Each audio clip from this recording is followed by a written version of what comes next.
Beauty.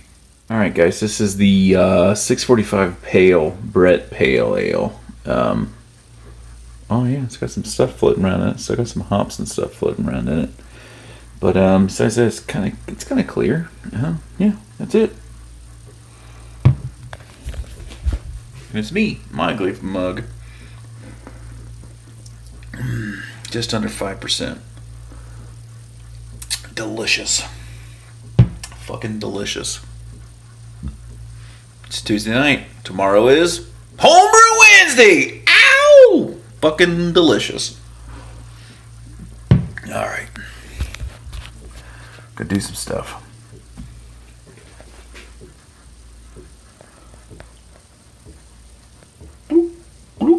Hey. So, you can tell, got a little blurp going on back there. So I brewed again. Oh shit, Sunday. So Sunday was the second brew of the Russian Imperial Stout. So now I've got about 12 gallons in primary.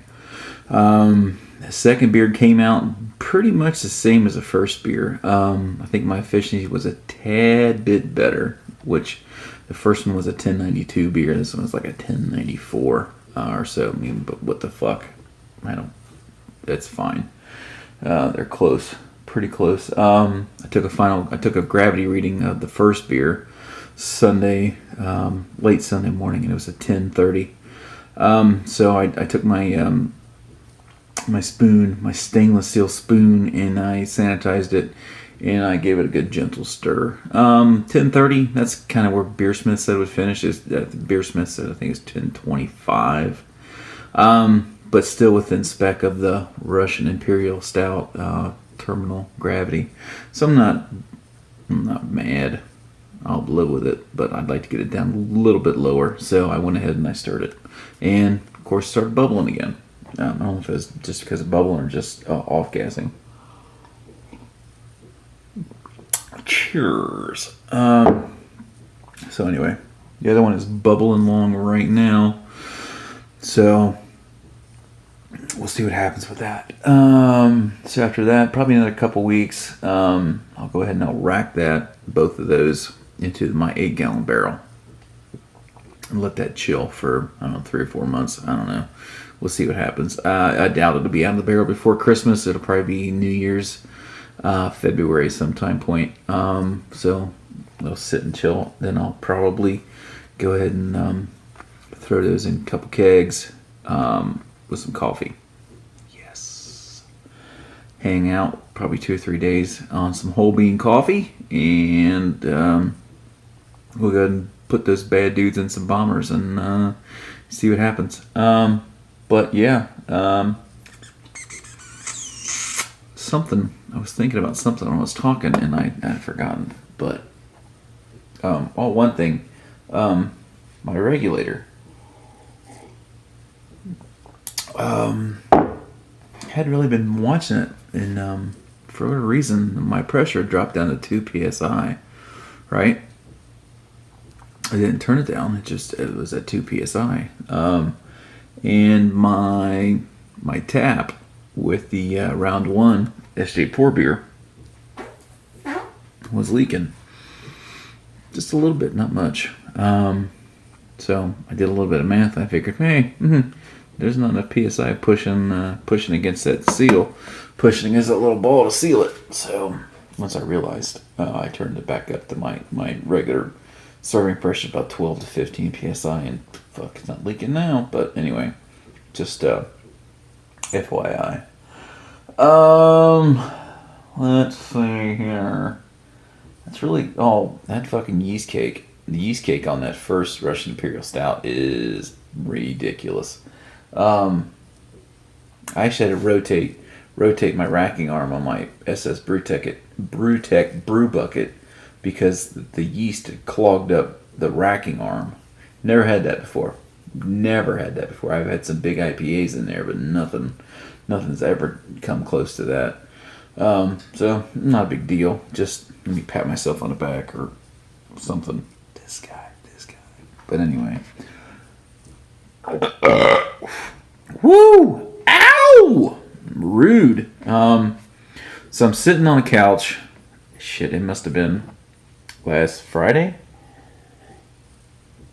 or Saturday, maybe Thursday. In Homebrew finds.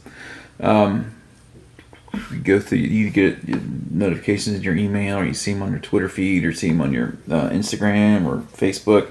But anyway, there was a guy on the eBay selling used stir plates, scientific used stir plates, $20. So I looked at them, $20, $8 a ship. So I said, "Fuck it, I'm gonna go ahead and get one. I'm gonna get an extra." So that came in the mail Monday, and lo and behold, let me get these peanuts off of here. Anybody got a penis allergy? My wife has a penis allergy, so put this back in the box. But here it is. Let you guys look at it. So it's used, gently used. I did plug it in. Everything works. It's a Fisher Scientific Model 120S. So there's a link on the eBay site, and these are pretty expensive when they're new. Really expensive when they're new. Why did I buy it? Sometimes I want to have two starters going at the same time. Am I going to brew with them? It just depends. Sometimes when I'm just building yeast, I want to have two going at the same time. And for less than $30, I got one. Right? I can't. It's hard to build one for that kind of money, right? So there it is. It's hard to build a stir plate for $30. I built one. I went ahead and I bought the Maelstrom. That Maelstrom is the tits. This is before Budweiser bought Northern Brewer, but that fucking stir plate is pretty good stuff. So hopefully this one will work just as well. One drawback about the Maelstrom is that it's got a timer on it, and it's all this stuff, and which is nice. But then if you're gonna obviously let it spin for longer than 48 hours, you've got to monitor it and change the time, which is not a big deal. It's just when you're trying to make a comparison between a stir plate just has speeds and an on and off button, that's really it. The Maelstroms cost me a little bit of money, but it's nice. It is nice, and I'm not ever going to complain about spending that kind of money. But if I would have found a $28 used one on the eBays beforehand when I bought it, probably not. But anyway, that's it, guys. That's all I got. Got some stuff coming up here pretty soon. I'm gonna brew a pale ale with an experimental hop. I'm not gonna say a whole lot about it, about what's going on with it, but we'll see what happens. Excuse me. All right, guys. I could show you guys videos from last week's brew and tell you that was Sundays, but really, I could be lying to you and tell you, but you wouldn't know. So I don't have any brew footage. But yeah, it's pretty much kind of hit my numbers again within a couple points. So another good day. Yeah. So more to come. One thing, I think tomorrow will be day 3 on fermentation. I'm probably going to go ahead and turn the temperature control off on the fermenter and let it ride. It should right now I've got it set at 65.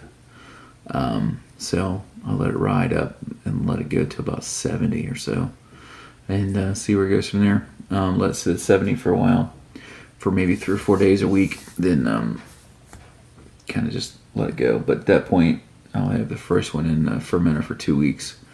So I'll probably let it go for 3 weeks. So that means the second one being primary for 2 weeks. Then I'll blend the 2 in a barrel, and what I have left over will get put into a keg, and I'll go ahead and keg that. And I don't know if I'm going to drink it or bottle it But I've been drinking some Narwhal, which is delicious. And I also went ahead and got the Founder's Breakfast Stout, which is also delicious. So I'm kind of feeling like some Russian Imperials in me. Ooh, get in me. Balls deep. Weird? Was that weird? But yeah, it's a high of low 50s tomorrow here in Cincinnati area. So kind of feeling the dark beers, colder weather. All right, guys, before I ramble on and make more inappropriate jokes, all right, cheers. Peace.